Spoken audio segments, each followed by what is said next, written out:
gens qui vivent des événements, qui font de leur vie, bien involontairement, des espèces de romans.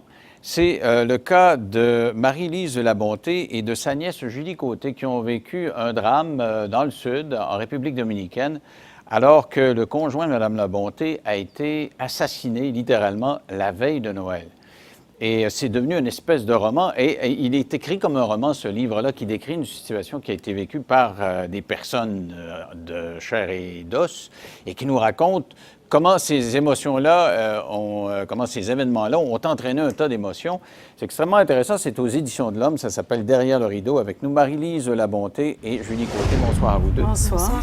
Alors, donc, vous avez vécu quelque chose, vraiment, quand je dis un roman, c'est un roman noir que vous avez vécu, parce que vous en allez avec votre mari, c'est votre tante, c'est ça? Donc, vous partez, vous êtes 3 ou 4? Oui, parce qu'il y avait le frère de Julie, donc vous partez Philippe. 4 pour le Noël. C'est-à-dire que, excusez-moi, eux sont arrivés avant nous. Donc, Julie et son frère étaient là à la maison avant nous, puis nous, on est arrivés comme une semaine après. Donc, pour Noël en l'an 2000. Ça, tout le monde exactement. fête, tout le monde a l'esprit à la fête, mais là, vraiment, ça bascule littéralement quand votre conjoint vraiment se fait tuer, mais dans des circonstances, il faut raconter. On ne peut pas ne pas parler de ça. Là. Racontons le livre, on n'ira pas dans le détail, mais il faut quand même raconter ça. Comment ça se passe, là? Vous êtes dans votre villa, vous avez une villa en République dominicaine? Oui, c'est ça. Et donc, on sort le 24 décembre, on décide d'aller fêter. Et donc, on va à la discothèque du village, mais très sympathique, pas la grosse discothèque, là. Et finalement, moi, je reviens avant, parce que Julie avait décidé de faire la fête avec son frère et tout. Donc, mon époux et moi, nous revenons avant, nous nous baignons dans la piscine et on va se coucher. Et Julie arrive après, puis quand elle ouvre la porte, le voleur était déjà là, qui l'attendait. Mais il était dans sa chambre. Vous étiez couché, vous dormiez, Oui. il a pénétré dans la villa alors que vous dormiez. C'est-à-dire que la villa est divisée en 2 parties. Donc, il y avait une section chambre qui est séparée du cœur principal de la villa. Donc, vous vous retrouvez face à face avec le meurtrier, là. Comment ça se passe? Racontez-nous ça. Je suis rentrée dans la maison et j'ai fait du bruit parce que j'avais soif. Puis le meurtrier m'a entendu et je l'ai vu apparaître de la noirceur. Et puis... Mais au début, vous paniquez pas tout de suite. Vous pensez que c'est quelqu'un, peut-être quelqu'un de travail. J'ai pensé que c'était un ami, en effet, parce que Marie-Lise a beaucoup d'amis, notre âge aussi, donc... Et tout à coup, j'ai senti que sa présence, elle était menaçante. Il ne me répondait pas et puis j'avais l'impression qu'il me cachait quelque chose. En effet, il y avait un fusil et puis plutôt que je m'en suis même pas aperçue, j'avais l'arme sur la tempe et puis j'étais menacée. Un revolver sur la tempe. Oui. Et là, qu'est-ce qu'il vous dit, là? Eh bien, il m'a dit que si je parlais, si je criais, il allait m'assassiner. Il m'a demandé l'argent. Et puis, je lui ai dit qu'on n'avait pas d'argent à la maison et qu'on gardait notre argent à la banque, qu'on avait quelques sous.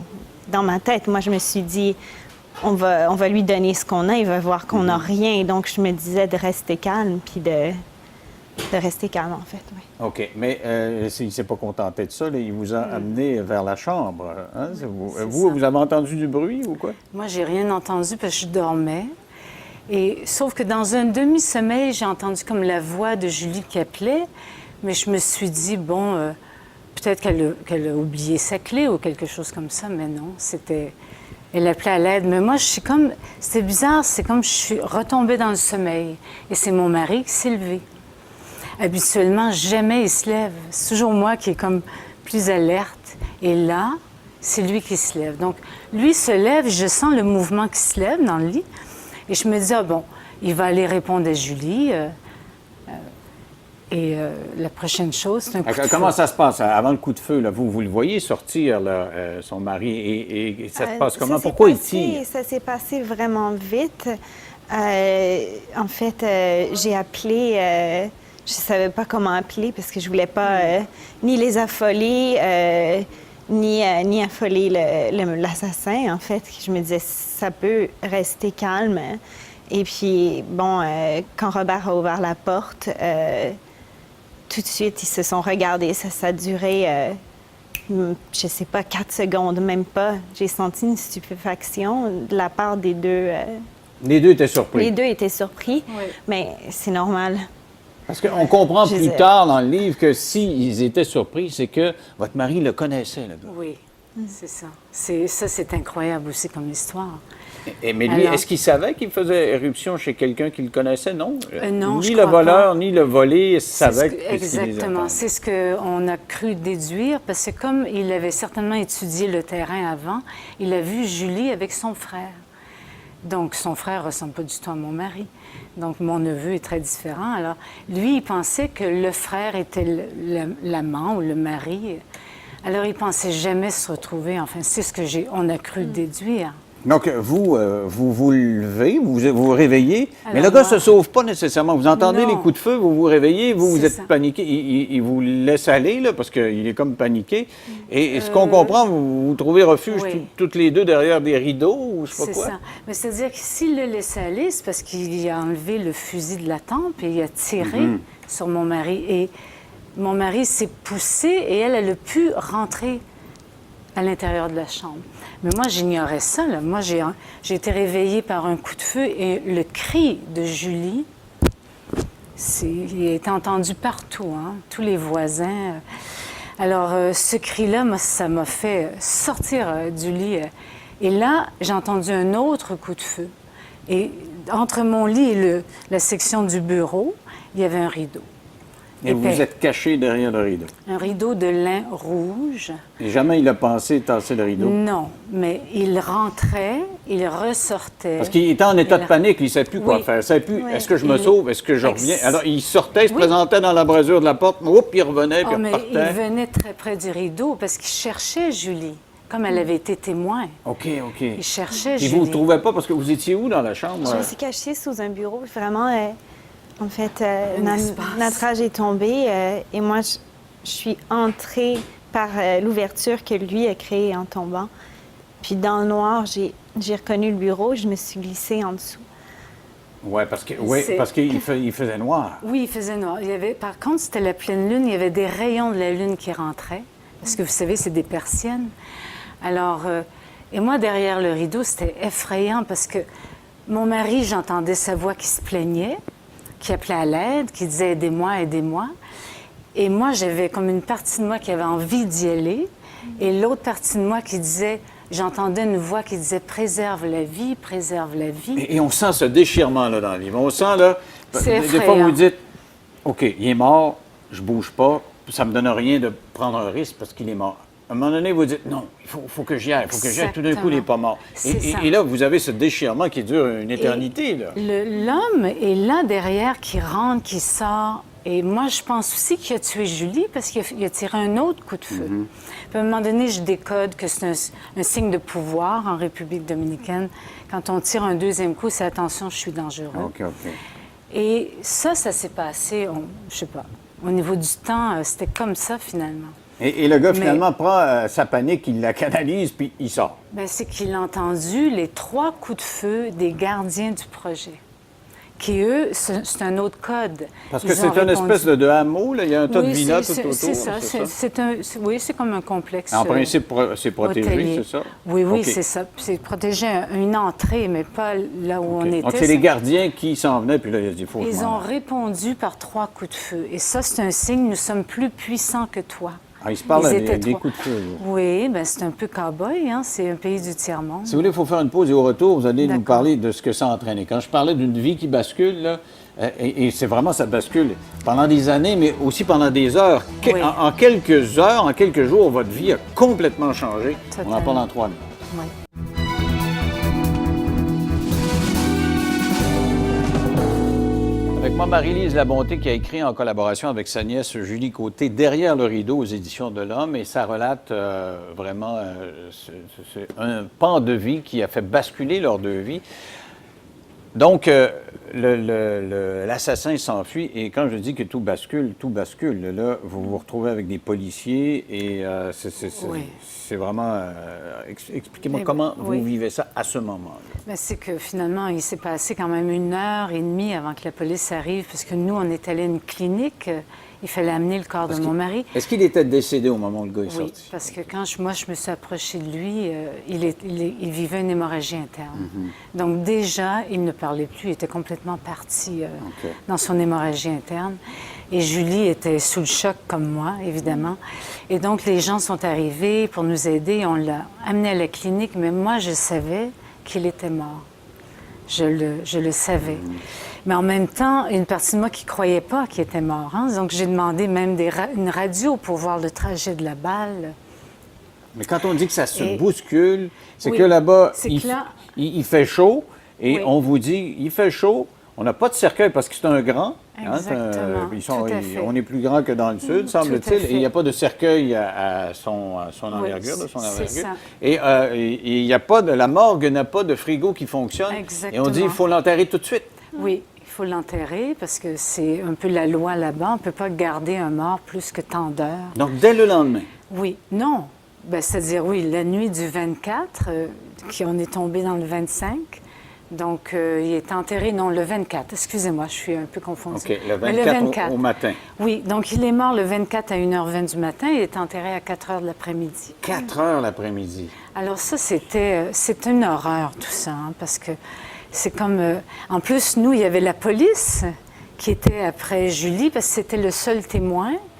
Et donc, Julie était incapable de communiquer avec la police. On était tellement choqués. Et moi, j'étais seule avec mon intendant dans cet hôpital, la morgue, le coroner. À un moment donné, vous étiez même suspect, là, et pendant quelques Exactement, heures. ben Là, oui. Ils se sont dit peut-être Parce c'est elle que- qui a organisé son Exactement. assassinat. Et donc, et là, c'était comme irréel, tout ça. Hein. C'est comme... j'avais l'impression d'être dans un mauvais film. Oui, je vous comprends. Et je me disais, je vais me réveiller, mais non. Alors, enterré, et la famille n'était même pas informée. Et là, il Ça, faut c'était dire à l'horreur. sa sœur, il faut dire à ses proches, À son fils. à son fils, à ton ses père est mort et parents. enterré. Oui. Il faut dire aussi à la mère de Julie, à son père, qu'on a failli mourir. Il fallait expliquer, il fallait informer, parce que... Alors ça, vraiment, puis c'est moi, puis je dis, j'étais la messagère de la mort, c'était terrible pour moi. Personne n'a osé le faire à ma place. Mais après avoir tout vécu ça, il faut le faire. Donc c'était l'horreur. Et là, les policiers veulent tracer un portrait robot. Vous êtes le seul à l'avoir vu. Donc, C'est ça. comme vous êtes la seule à l'avoir vu, on dit, faites-nous une description. Et ça se précise, finalement, c'est une description assez précise. Ils reconnaissent quelqu'un. Oui, ils ont reconnu un homme de la communauté, en effet. Mais ils ne l'ont pas arrêté tout de suite. Non, ils l'ont cherché. Oui, ils l'ont cherché. Et lui, il savait, il s'est caché. Et c'est ça que j'ai découvert quand j'ai écrit le livre. J'ai fait toute une recherche. Et il y avait des articles. Alors, Julie était la seule témoin parce que moi, c'était derrière le rideau. Et finalement, J'ai pas vu. ils l'ont arrêté, cet homme-là, Ils l'ont arrêté le 2 janvier. donc quelques semaines après. Oui, mais c'est qu'en même temps, il y a un général qui a été tué, un général très connu qui habitait pas loin de chez moi. Il a été tué avec la même arme. Et là, ça a pris une ampleur. Donc, c'est là que le 26, Interpol débarque à la maison, les hommes en noir et tous les experts pour le portrait robot et tout. Et là, ça a pris une ampleur parce que non seulement il y avait eu le meurtre d'un Canadien, mais il y avait eu le meurtre d'un général, à la retraite, mais quand même. Il s'est avéré que ce n'était pas le même, finalement, qui avait tué. Exactement. Le gars avait utilisé le même revolver. Le premier C'est meurtrier, celui de votre mari, s'était débarrassé C'est du ça. revolver en le C'est donnant à ça, l'autre. oui. Donc, parce qu'on ne peut pas aller dans le détail du livre, là, c'est quand Non. même, mais on va aller un petit peu plus vite. Attention, allez pas trop dans le détail. Non, mais on va aller un petit peu plus vite pour expliquer que, parce que ça se lit bien, c'est comme je dirais déstructuré. Donc, on est dans le passé, on revient dans Oui. c'est vraiment très bien fait. Merci. Donc, à un moment donné, on se retrouve et on comprend que ils ont arrêté le gars, mais vous avez le pouvoir entre vos mains de le faire accuser ou pas. La police dit il faut que vous déposiez formellement une plainte contre lui, parce que- puisque vous l'avez identifié et vous dites je suis sûr à 80 Mhm. Et vous refusez de déposer une plainte, Oui. malgré l'ambassade canadienne qui intervient, Tout. malgré les citoyens canadiens qui vous appellent, qui Oui. disent « Hey, il faut déposer une plainte. » Tout le monde veut vous déposer Oui. une plainte, puis vous ne déposez pas de plainte Non. contre celui que Non, vous je pensez peux être pas. le meurtrier Je de peux votre pas mère. parce que je peux pas. Je connais quand même ce pays et je connais un peu la justice. Il y a justice dans ce pays quand même. Mais là, ça impliquait ma nièce, le seul témoin. La faire revenir, parce qu'elle ne vit pas en République dominicaine, elle vit à Montréal, la faire revenir. Et tous les temps de procès, c'est très long. Ma nièce déjà traumatisée, c'était impossible que je la mette Vous dans ne voulez un... pas lui imposer ce Ah stress. non, jamais de la vie. Si vous voulez, il faut faire une pause, puis on se reparle dans 3 minutes. À tout de suite.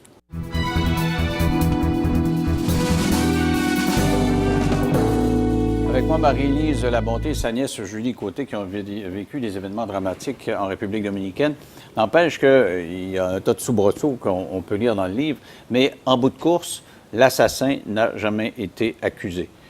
D'un point de vue moral, ça vous fait rien de savoir que l'homme qui a tué votre mari a fait quelques mois de prison, c'est tout?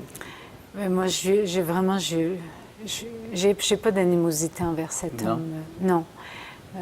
J'ai en plus découvert qu'est-ce qui s'est passé, comment ils l'ont traité, tout ça. Et, En prison, vous voulez dire? Ouais. c'est-à-dire que j'ai mis de côté de ma vie cet homme parce que je voulais pas vivre avec de la haine et je voulais pas vivre avec une mémoire. Le ressentiment et tout ça. Là, Non, j'ai déjà connu ça avant avec la maladie que j'ai déjà eue et je voulais plus vous avez fait de ressasser l'arthrite ça. parce que vous aviez comme intériorisé Du des ressentiment, émotions. ouais. D'ailleurs, vous êtes un peu formatrice, vous donnez des conférences, justement, vous avez tiré des enseignements de tout ce que vous avez vécu. Oui. Vous donnez des conférences de quoi, de motivation? Ou c'est... Disons que c'est des conférences où je parle de la relation entre le corps et l'esprit et l'importance de justement de porter en soi des émotions positives et de pouvoir libérer et de ne pas garder en soi des émotions qui nous heurtent et qui créent de la destruction dans notre corps. Ça s'appelle Derrière le rideau, ça se lit comme un roman, même si ce n'est pas un roman, de Marie-Lise Labonté en collaboration avec Julie Côté. Merci à vous deux d'avoir Merci. participé à l'émission. C'est tout en ce qui nous concerne ce soir. On se retrouve à l'heure habituelle demain. Bye-bye.